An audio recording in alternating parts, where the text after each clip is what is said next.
ಹಾಡಹಗಲೇ ನಡೆದ ಯುವತಿಯ ಕಗ್ಗೊಲೆಯಿಂದ ದಕ್ಷಿಣ ಕನ್ನಡ ಜಿಲ್ಲೆ ಬೆಚ್ಚಿ ಬಿದ್ದಿದೆ. ಬಂಟ್ವಾಳದ ಬಿಸಿ ರೋಡ್ನ ಕೆಎಸ್ಆರ್ಟಿಸಿ ಬಸ್ ನಿಲ್ದಾಣದಲ್ಲಿ ಗುರುವಾರ ಲಾವಣ್ಯ ಎಂಬ ಯುವತಿಯನ್ನು ಹತ್ಯೆಗೈದ ಆರೋಪಿ ಚೇತನ್ ಎಂಬಾತನನ್ನು ಬಂಟ್ವಾಳ ನಗರ ಪೊಲೀಸರು ಬಂಧಿಸಿದ್ದಾರೆ. ಬೆಳ್ತಂಗಡಿಯ ಒಡಿಲ್ನಾಳ ನಿವಾಸಿಯಾಗಿರುವ ಚೇತನನ್ನು ಶುಕ್ರವಾರ ಮಂಗಳೂರಿನ ಪಚ್ಚನಾಡಿಯ ಬಳಿ ತನ್ನ ಕಾರಿನ ಪಕ್ಕದಲ್ಲಿ ಕುಳಿತಿದ್ದಾಗ ಬಂಧಿಸಲಾಯಿತು. ಘಟನೆಯ ನಂತರ ಆತ ಇಲಿಪಾಷಾಣ ವಿಷ ಸೇವಿಸಿದ್ದಾನೆ ಎಂದು ಪೊಲೀಸರು ತಿಳಿಸಿದ್ದು, ಆತನನ್ನು ವೈದ್ಯಕೀಯ ತಪಾಸಣೆ ಮತ್ತು ಚಿಕಿತ್ಸೆಗಾಗಿ ಸರ್ಕಾರಿ ಆಸ್ಪತ್ರೆಗೆ ದಾಖಲಿಸಲಾಗಿದೆ. ಆತನ ಆರೋಗ್ಯ ಸ್ಥಿತಿ ಗಂಭೀರವಾಗಿದೆ ಎಂದು ಪೊಲೀಸ್ ಮೂಲಗಳು ತಿಳಿಸಿವೆ. ಬಂಟ್ವಾಳ ತಾಲೂಕಿನ ಕಕ್ಕೆ ಪದವು ನಿವಾಸಿಯಾಗಿದ್ದ ಹಾಗೂ ಕಲ್ಕಡದ ಖಾಸಗಿ ಆಸ್ಪತ್ರೆಯೊಂದರಲ್ಲಿ ಕೆಲಸ ಮಾಡುತ್ತಿದ್ದ ಲಾವಣ್ಯ ಅವರನ್ನು ಚೇತನ್ ಗುರುವಾರ ಸಂಜೆ ಮಾರಕಾಸ್ತ್ರದಿಂದ ಹಲ್ಲೆ ನಡೆಸಿ ಹತ್ಯೆ ಮಾಡಿದ್ದನು.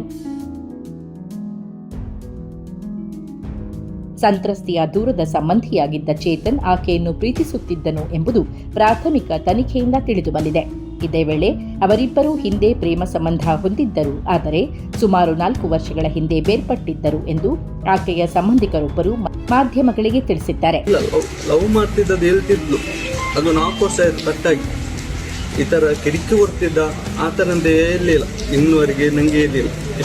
ಬಿಸಿ ರೋಡ್ನ ಕೆಎಸ್ಆರ್ಟಿಸಿ ಬಸ್ ನಿಲ್ದಾಣದಲ್ಲಿ ಚೇತನ್ ಲಾವಣ್ಯ ಅವರ ಮೇಲೆ ಮಾರಕಾಸ್ತ್ರದಿಂದ ಹಲ್ಲೆ ನಡೆಸಿ ಪರಾರಿಯಾಗಿದ್ದನು ಎಂದು ಪೊಲೀಸರು ತಿಳಿಸಿದ್ದಾರೆ. ಸಂತ್ರಸ್ತೆ ಯುವತಿಯನ್ನು ಆಸ್ಪತ್ರೆಗೆ ದಾಖಲಿಸಲಾಯಿತಾದರೂ ಚಿಕಿತ್ಸೆ ಫಲಕಾರಿಯಾಗದೆ ಆಕೆ ಮೃತಪಟ್ಟಿದ್ದಾಳೆ ಎಂದು ಪೊಲೀಸರು ತಿಳಿಸಿದ್ದಾರೆ. ಆ ಹುಡುಗಿಯನ್ನು ಏಕಪಕ್ಷವಾಗಿ ಲವ್ ಮಾಡ್ತಾ ಇದ್ದ, ಅವನೇ ಮರ್ಡರ್ ಮಾಡಿದ್ದಾನೆ, ತಲ್ವಾರನ್ನು ತಗೊಂಡು ಬಂದು ಎಂದು ಗೊತ್ತಾಗಿದೆ.